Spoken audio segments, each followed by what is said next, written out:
Nimeridhishwa na hatua ya mradi ambayo imefikia. Mheshimiwa Waziri pamoja na timu yako, hongera sana. Na hii inatokana na uchapakazi wako, haujawahi kumwangusha Mheshimiwa Rais. Unaelewa vyema maelekezo ya Mheshimiwa Rais, unaelewa vyema nia na ari pamoja na malengo ambayo yanayo Mheshimiwa Rais ya kuwapatia Watanzania maji. Mheshimiwa Rais ametaka kwamba fedha inapotolewa iendane na kazi ambayo imefanyika. Hapa taarifa tuliyopewa inaonyesha kazi hata ni kubwa kuliko asilimia ya fedha ambayo imeshatoka. Hiki ndicho tunachotaka.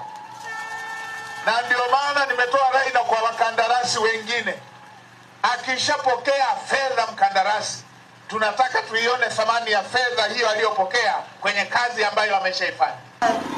Huu mradi ulikuwa ombi maalum na Mheshimiwa mbunge wangu na aliyekuwa waziri mkuu mstaafu Kassim Majaliwa.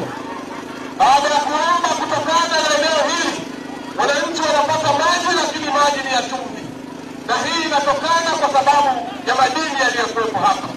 Baada ya ombi lile, Mheshimiwa Rais Daktari Samia Suluhu Hassan alitoa maelekezo hakikisha mradi unaanza mara moja, wananchi wa Ruangwa waweze kupata huduma maji safi na salama. Piga makofi mengi sana kwa Mheshimiwa Rais. Mheshimiwa Waziri Mkuu, baada ya ombi lile, kazi tumeianza mara moja. Mradi huu ni wa bilioni 119, lakini kipindi kile ndio uliyekuwa waziri wa fedha. Tulivyoleta certificate juu ya mradi huu haukuwa kikwazo. Fedha zote umetoa, mkandarasi hatulai hata shilingi.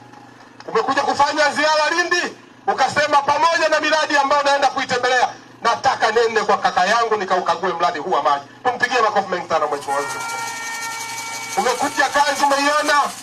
Nataka nikuhakikishie Mheshimiwa Waziri Mkuu, nimepata nafasi nyingine kwa waziri wa maji, sitokuwa kikwazo. Kandarasi hatudai fedha hata shilingi. Nataka niwaambie wana Ruangwa, kwa kuwa mkandarasi hatudai hata shilingi na mmepata mbunge king'ang'anizi, mradi huu wananchi kabla ya Februari, kabla mwezi wa pili, wataanza kupata huduma ya maji baadhi ya vijiji. Mama Samia